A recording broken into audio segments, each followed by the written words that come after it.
Hey everyone, 99% of you watching aren't subscribed. Let's change that. Hit that subscribe button, and at 1,000 subscribers, we'll drop special stories just for you. Long before humanity ever looked beyond its own moon, the galaxy already had a ruler.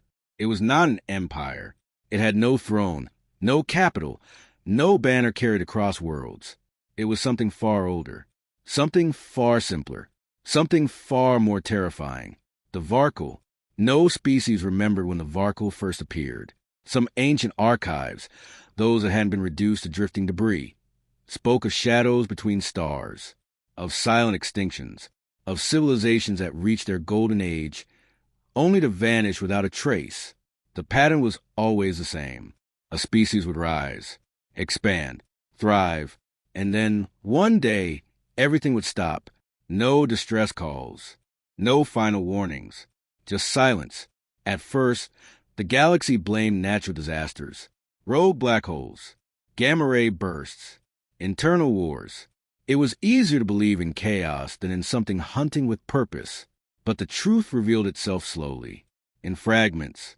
A broken satellite drifting at the edge of a dead system, a corrupted transmission repeating the same impossible image, a survivor, just one, whose final words made no sense at all. They're not invading, they're feeding. The Varkle did not behave like conquerors. They didn't occupy worlds. They didn't strip resources in any recognizable way. They didn't communicate. They studied, and then they erased. Their ships were unlike anything the galaxy had ever built. Observers described them as skeletal, long, curved structures that resembled the bones of something impossibly large. They emitted no conventional energy signatures, yet they moved with unnatural precision, bending gravity itself to propel forward. Closer inspection, though rare and usually fatal, revealed something worse. The ships were not machines. They were alive. Their surfaces pulsed faintly, like slow heartbeats. Sections would shift and reform mid-flight. Weapons didn't fire. They grew, extending from the hull like claws before releasing bursts of energy that adapted to whatever they struck. Shields were useless. Armor delayed the inevitable. Nothing worked twice. The Varkle themselves were never clearly seen. Not fully. Scattered recordings suggested tall, angular forms. Limbs too long, movements too fluid, as if their bodies were only loosely bound by physical laws. Some footage hinted they could interface directly with their ships, merging with them, controlling them as extensions of their own biology. They didn't pilot. They were the ships, and the ships were them. A single organism, spread across fleets, across thousands of years. Countless civilizations tried to resist. The Ketheri Dominion, masters of quantum shielding, lasted 3 days. The Osari Collective, whose hive minds processed information faster than any known intelligence, lasted 2 battles. The Thren Ascendancy detonated their own star in a final act of defiance. The Varkle simply moved on. They did not celebrate victory.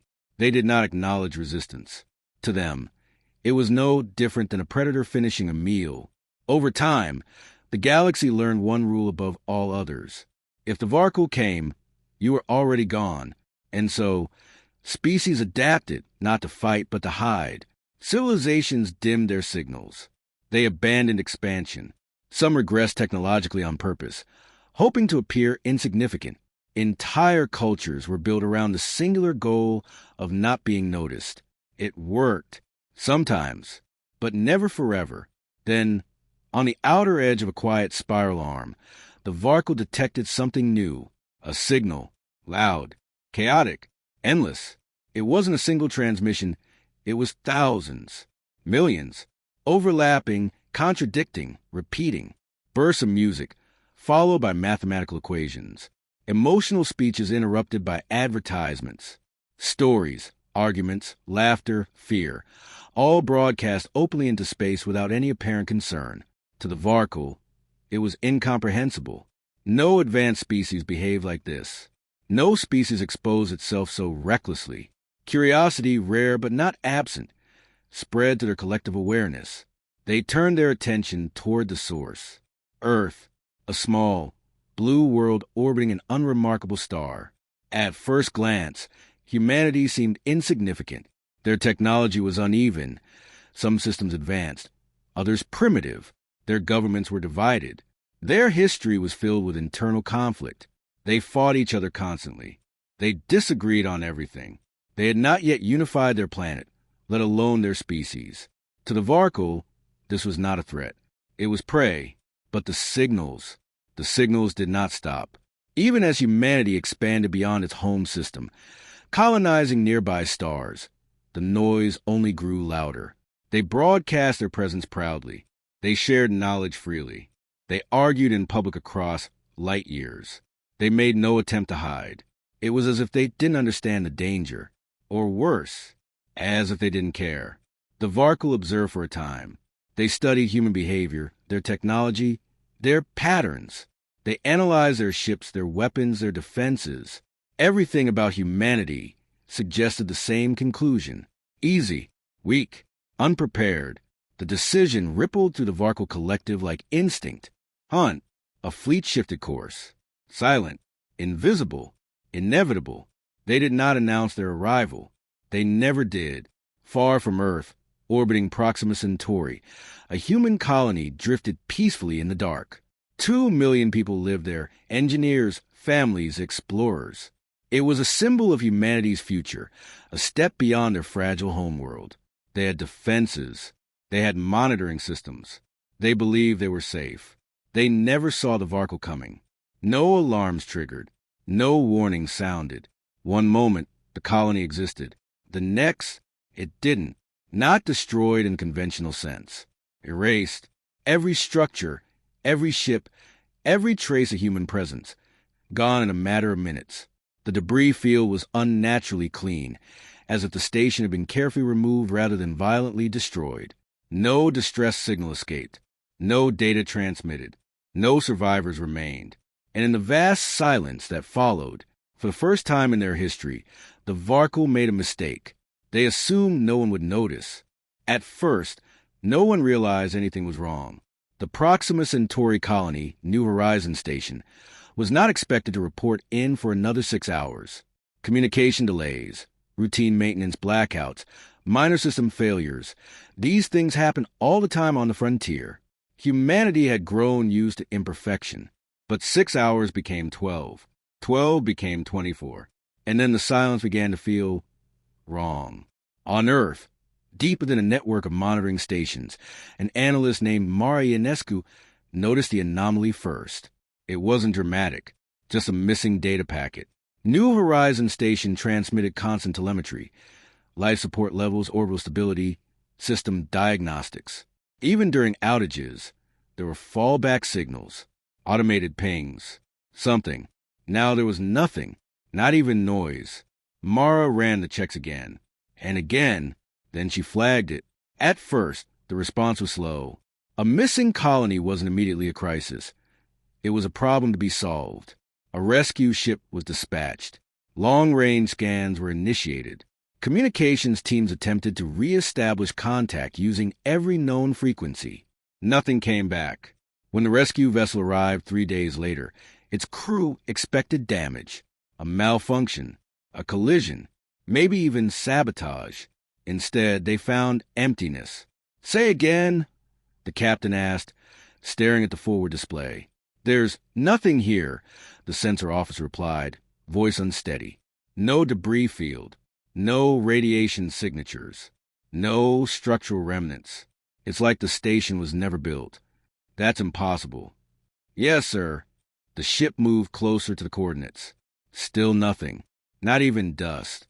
The report that returned to Earth was classified immediately, then reviewed again, because it didn't make sense. Humanity understood destruction. Explosions left fragments. Collisions left wreckage. Even catastrophic system failures left something behind. But this was absence. Clean, precise, intentional. Theories flooded in. A previously unknown natural phenomenon. A microsingularity. An experimental weapon gone wrong. But none of them fit. And as humanity debated, something else happened. Another colony went silent. This time it was faster. The second colony, Helios Outpost, disappeared within hours of its last transmission. Unlike New Horizon, there was a moment, a brief, flickering anomaly captured by a distant probe. A shadow, something long and curved, moving against the stars. The footage was distorted, fragmented, but it was enough to confirm one thing. This was no accident. Panic didn't erupt. Not yet. Humanity had faced crises before. Wars, extinction threats, global disasters. Their first instinct was not fear. It was investigation. Ships were rerouted, probes deployed. Every deep space sensor was recalibrated. Data from both ED colonies was compared, analyzed, dissected. Patterns began to emerge. Subtle ones. Gravitational distortions moments before disappearance. Energy fluctuations that didn't match any known technology. And always, the silence afterward. The third colony didn't fall quietly. This time, humanity was watching. Argus Station had been placed on high alert. Its defenses were active. Its sensors pushed beyond safe limits. Every system was ready to detect whatever had taken the others. For hours, nothing happened. Then the stars shifted. Not physically, but perceptually. Light bent in impossible ways. Space itself seemed to ripple. And then they appeared. The Varkle ships did not arrive with fanfare. They unfolded, as if they had always been there, hidden just beyond perception. Massive, skeletal structures drifted into view, black against a void, their surfaces moving subtly like breathing. For a moment, no one aboard Argus Station spoke, because no one understood what they were seeing. Unidentified vessels detected. The AI finally announced. "No kidding," someone whispered. Attempting communication. The station commander ordered. A signal was sent. Mathematical sequences. Universal constants. Peaceful greetings. The standard protocol for first contact. There was no response. The Varkle moved. Not quickly, not aggressively. Just forward. And then their ships changed. Sections of their hulls extended outward, reshaping into elongated, blade-like structures. Energy gathered, not in beams or pulses, but in shifting, unstable forms that didn't resemble anything human technology could produce. Shields up, the commander ordered. The station braced. The first strike didn't look like an attack. There was no flash, no explosion, just a wave, a distortion that passed through the station like a ripple through water. For half a second, everything was still. Then systems began to fail. Shields collapsed instantly. Not overloaded, bypassed. Hull integrity dropped in sections, as if parts of the station had simply ceased to exist. Entire corridors vanished. Atmosphere vented silently into space. "Return fire!" someone shouted. The station's weapons engaged. Railguns fired. Missiles launched. Energy cannons discharged in coordinated volleys. Some of them hit. For a brief moment, hope flickered. Then the Varkle adapted. The next barrage passed through their ships as if they weren't there, or rather, as if they had changed the rules of interaction. "Adjust targeting," the weapons officer yelled. I don't know what they're doing." No one did. Inside the station, chaos spread. But something else spread with it. Data, every sensor reading, every system failure, every visual fragment was automatically transmitted outward, not just a command, but to every major research hub within range. Humanity was watching, learning. "Sir," the communications officer said, voice shaking, "we need to evacuate." The commander stared at the screen, at the impossible ships, at the way reality itself seemed to bend around them. He knew they wouldn't make it. No one here would. But that didn't mean this was pointless. "Delay them," he said quietly. "Sir, every second we hold them here is another second of data." Argus Station fought, not to win, but to understand. They changed firing patterns constantly. They overloaded systems deliberately to see how the Varkle responded. They tested frequencies, energy outputs, even structural weaknesses in their own station to gather more information. Crew members knew what they were doing. They knew they were going to die, and they kept working anyway. For the first time in their existence, the Varkle encountered something unfamiliar, resistance that did not seek survival. The battle lasted 11 minutes, longer than any previous encounter recorded in Varkle memory. When it ended, Argus Station was gone, just like the others. Clean, silent, erased. But this time, humanity had something it had never had before. Data back on Earth in orbital labs, in distant colonies, in hidden research stations. Millions of minds went to work. Patterns were identified. Hypotheses formed. Simulations run. The Varkle were no longer an unknown. They were a problem. And humans were very, very good at solving problems. So when the Varkle fleet set course for their fourth target, they expected another effortless hunt. Instead, they were about to walk into something they had never experienced before. A trap. The Varkle did not rush.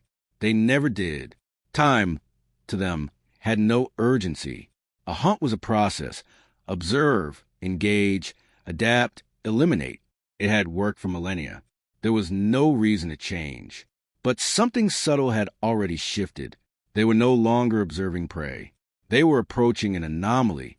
The fourth human colony, Erebus Array, hung in deep orbit around a dim red star, smaller than the others, less populated, strategically insignificant, or so it seemed. From a distance, it matched every pattern the Varkle had come to expect. Defensive grids active, communication signals routine, traffic minimal, nothing unusual, nothing threatening. But as the Varkle fleet approached, something invisible spread quietly across human networks. A signal, not a broadcast, a coordination. Across light years, human systems synchronized. Data from Argus Station had been dissected endlessly. Every second of the battle had been replayed, analyzed, reconstructed. The Varkle's behavior, once incomprehensible, was beginning to take shape. Not predictable, not fully, but understandable enough. "They don't think like us," said Dr. Elias Wren, one of the lead analysts. "They adapt, yes, but within constraints, biological ones." "Meaning?" a general asked. "They evolve their responses. But evolution takes direction. They optimize, refine, improve what works. And us," Elias hesitated, "we don't." That was humanity's advantage. They didn't refine. They reinvented. When the Varkle entered the Erebus system, they expected the same sequence. Scan, approach, erase. Instead, their sensors returned conflicting data. The colony was there, and it wasn't. Multiple signatures overlapped, some matching known human structures, others inconsistent, fluctuating. Energy readings spiked and dropped without pattern. Gravitational fields distorted unpredictably. The Varkle adjusted. They always did. They advanced. The first colony they targeted vanished the moment they engaged it. Not destroyed. Gone. A projection. Before the Varkle could process this, the real attack began. Human ships emerged from behind a dense asteroid cluster. Small, fast, and numerous. They didn't form clean lines. They didn't move in unison. They scattered. Erratic. The Varkle collective registered. Unstructured. Non-optimal. They engaged anyway. The first wave of human attacks was ineffective. Projectiles missed. Energy weapons failed to penetrate. Several ships were destroyed within seconds. By all known standards, it was a failure, but the humans didn't stop. The second wave changed tactics. Weapons adjusted frequency. Trajectories altered mid-flight. Ships moved in patterns that made no strategic sense. Splitting, regrouping, colliding deliberately with debris. More losses, more data. The Varkle adapted. Their defenses shifted, recalibrating to the new attack patterns. And for a moment, it worked. Then the third wave came. Completely different. Human ships now emitted chaotic signal bursts, overloading Varkle sensors with contradictory information. Some vessels carried no weapons at all, acting purely as decoys. Others detonated prematurely, creating radiation clouds that distorted the battlefield. The Varkle adapted again. But something was wrong.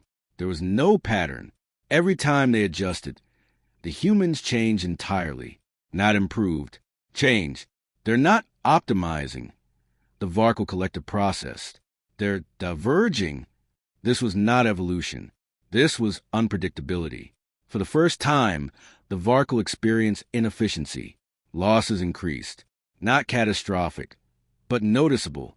A ship destroyed here. Another damaged there. Unacceptable. They escalated. The Varkle deployed a new adaptation, one derived from the destruction of Argus Station, a spatial distortion field that unraveled matter at a fundamental level. They released it toward the asteroid field. The result should have been total annihilation.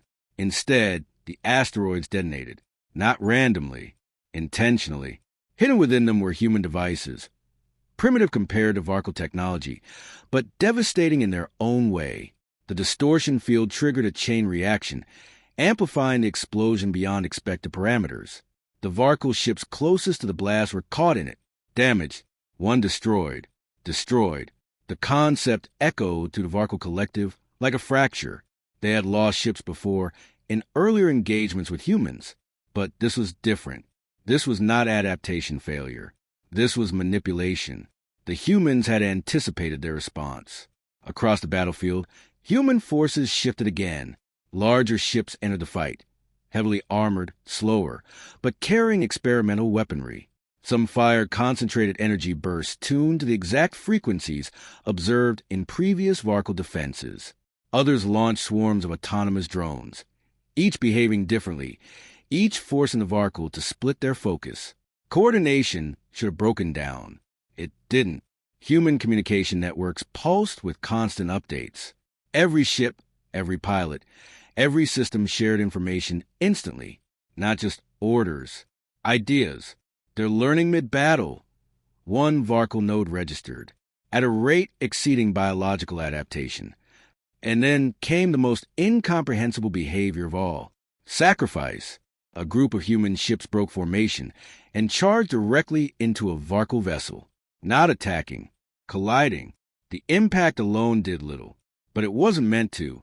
Moments before contact, those ships transmitted massive data bursts. Everything they recorded, everything they had learned, directly into the Varkle ship's surface. The Varkle adapted to physical threats. They had never adapted to information warfare. For a fraction of a second, the ship hesitated. Not damaged, confused. That was enough. A coordinated strike followed. Precise, targeted, overwhelming. The Varkle ship fractured. And then it died. Silence spread across the battlefield. Not human silence. Varkle silence. For the first time in their existence, the hunters paused. The humans did not.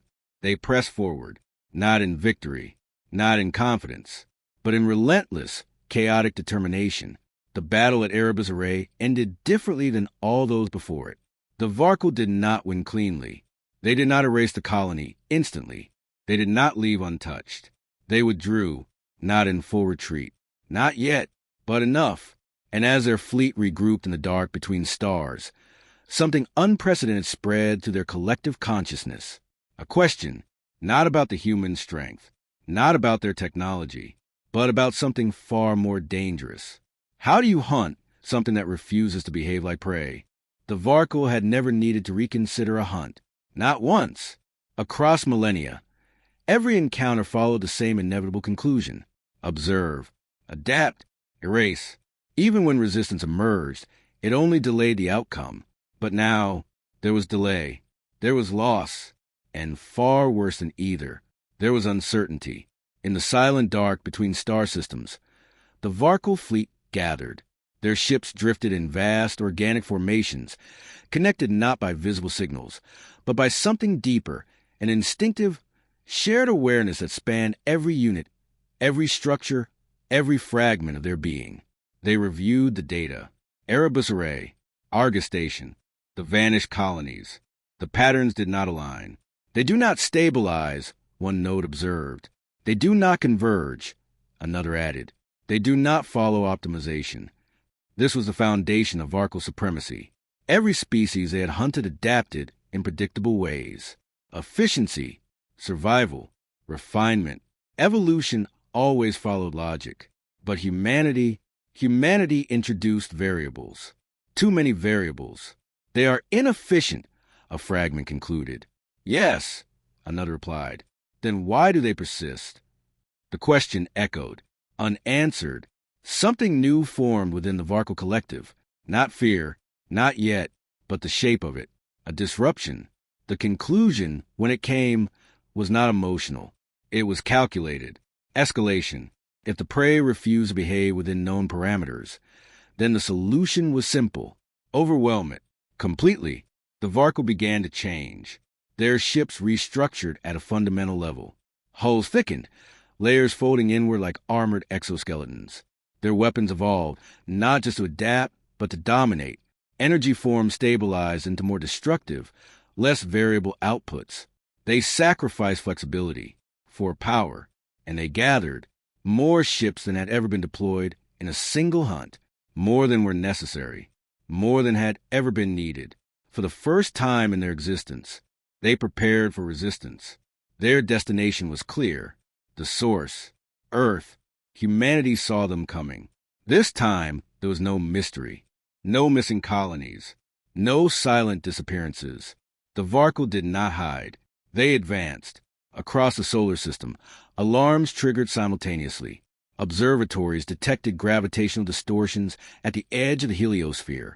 Deep space probes went dark one by one as something vast moved through them. Humanity had been preparing for this, but preparation did not make it easier to face. They're all coming, someone said in the United Earth Command Chamber. Not a portion, not a hunting group, all of them. Silence followed. Then, good, said Admiral Sato. There was no panic, no collapse, no hesitation. Humanity had changed. Earth was no longer their only home. Mars, Europa, Titan. Colonies across the solar system activated defensive networks. Shipyards that had once built exploration vessels now produced warships at impossible speeds. But the most significant change was not technological. It was cultural. Humanity had united. Old rivalries were gone, not forgotten, but irrelevant, because extinction had a way of simplifying priorities.